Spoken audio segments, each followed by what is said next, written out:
This is your WCIA 3 forecast first, sponsored by Matex Heating, Cooling, and Plumbing. Wow, it was an icy morning out there for many, and still we have ice built up on our camera lens here. As you can see in Champaign on our Bratcher weather camera, Flooring America, Weather INET. Take a look at the satellite and radar picture here and notice the colors that we had this morning, the purples and those blues. We had sleet, we had freezing rain. That has moved out of the area. We've got a break, but more rain is on the way later tonight. Temperatures quite cool still. Readings in the mid-30s right now. Still 40 though in Effingham and 42 in Springfield. As a matter of fact, later tonight, we may go from having sleet and freezing rain to maybe some thunderstorms later tonight. We'll talk more about that in the active week that we've got with our weather coming up. WCIA 3 News starts right now.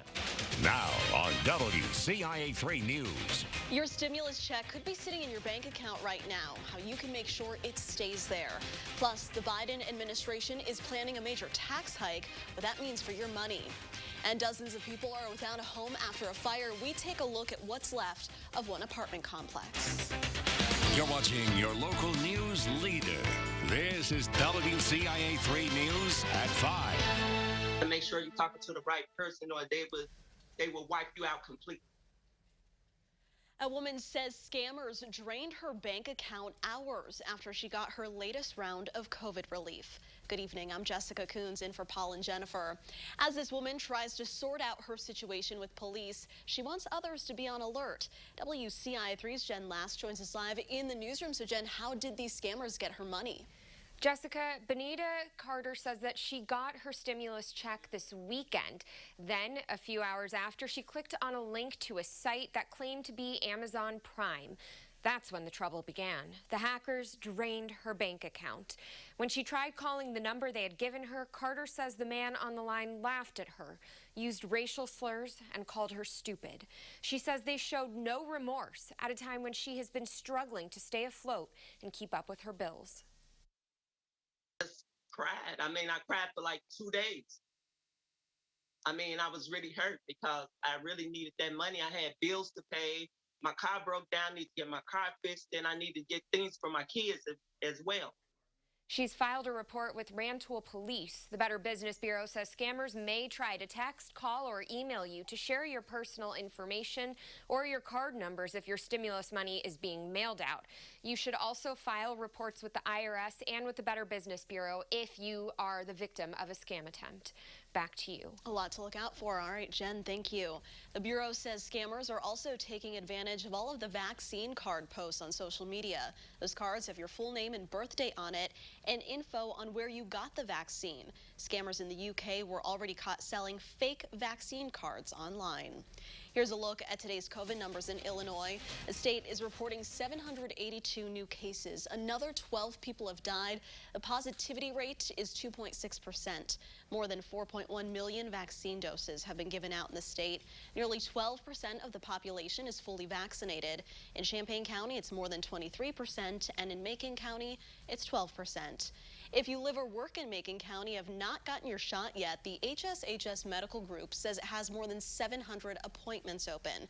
This is for tomorrow through Friday. You have to be in phases 1A, 1B, or 1B+.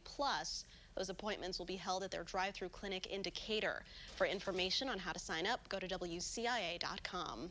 State lawmakers pressed Illinois' public health director about the vaccine rollout in a Senate hearing today. Dr. Ngozi Ezike says the state is expanding access in rural Illinois. It's opening mobile vaccine sites in Shelbyville and Moultrie County this week. Meanwhile, Sangamon County Public Health reports 57% of all eligible adults have already had at least one shot. We've got it pretty well organized, and we all kind of know what we're doing now as far as getting people through, and most people report a very positive experience, and everybody's happy to get it. We're happy to give it to them, and so we try to keep it as seamless as possible. I feel great. It is a huge relief. It's a relief to be able to be out amongst people again. Illinois will get a financial shot in the arm from Congress. It's getting $275 million to help the state speed up the vaccine rollout in the American Rescue Plan. Congress set aside billions of dollars in COVID relief money for child care. Now lawmakers in Springfield are working to increase funding for early childhood education at the state level, too. Our Capitol Bureau Chief Mark Maxwell is live in Springfield. Mark, the pandemic put a lot of pressure on parents to stay home with their kids. Jessica, in a year full of staggering statistics, this may be one of the most jaw-dropping, that already 3 million working mothers in America have left the workforce. In fact, another recent survey asked working moms, how many of you, since the pandemic began, started considering taking a step back at work? 2 in 5 said they already have taken a step back, or they're at the very least thinking about it. Many of them citing childcare as one of the main reasons. Now, experts who testified at a House Education Committee earlier today said parents often face hurdles trying to get kids enrolled back into childcare, and other families still haven't recovered from all the many disruptions in life, school, and the economy. We've seen very sharply reduced participation in early childhood education and care, understandably, during the pandemic, with families either not working from home, or not comfortable having their kids being in a congregate setting. So at the state level, the Pritzker administration and the State Board of Education are calling for an extra $50 million in this year's budget to boost early childhood education. We still don't know exactly how Illinois might allocate or spend the federal funding that's meant for early childhood education. Lawmakers in a House committee that today, though, were largely agreeable to this idea of boosting the state amount by $50 million. The one disagreement there, perhaps a debate forming, is whether or not to spend that money on hiring new teachers to fill open slots, or giving existing teachers a pay raise after the year they've been through. Reporting in Springfield, Mark Maxwell, WCIA 3, your local news leader. All right, Mark, thank you.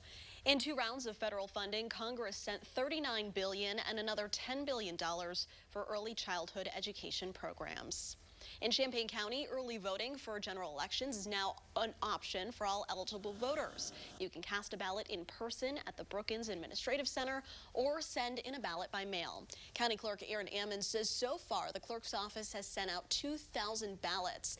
They are planning on shipping another 1,000 out within a few days. He says he hopes for a larger turnout than the primary last month. And some people don't like to vote in the primaries for various different reasons. They don't want there to be identified with a particular party or something if they're an independent. So you have those types of things that are going on as well that will allow for an uptick in the general election. That general election is on April 6th. We have an update to a shooting over the weekend. State police say a 21-year-old man has been arrested.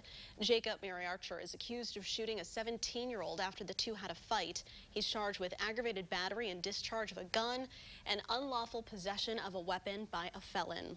A 30-year-old St. Joe man is accused of molesting a child. Records show Joshua Rodriguez was in court today. Police say a young girl reported the abuse to them last week. Investigators say he had been caring for her. He's charged with predatory criminal sexual assault of a child.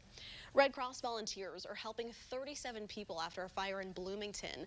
Flames tore through Traditions Bloomington apartment complex last night.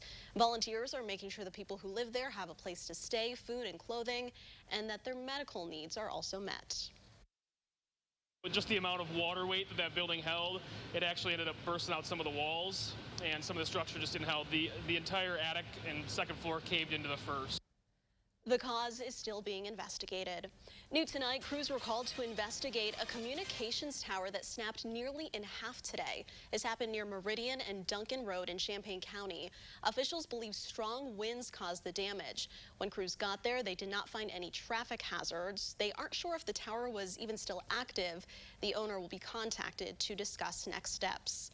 Police say weather is to blame for several crashes on I-55 this morning. Police say one car crashed near Stevenson Drive in Springfield, another near Divernon. Both crashes blocked a northbound lane and later reopened. No one was hurt. U.S. is surpassing pre-pandemic travel numbers for the first time in more than a year. How many people are taking to the skies? Plus this. None of these Border Patrol facilities are made for children.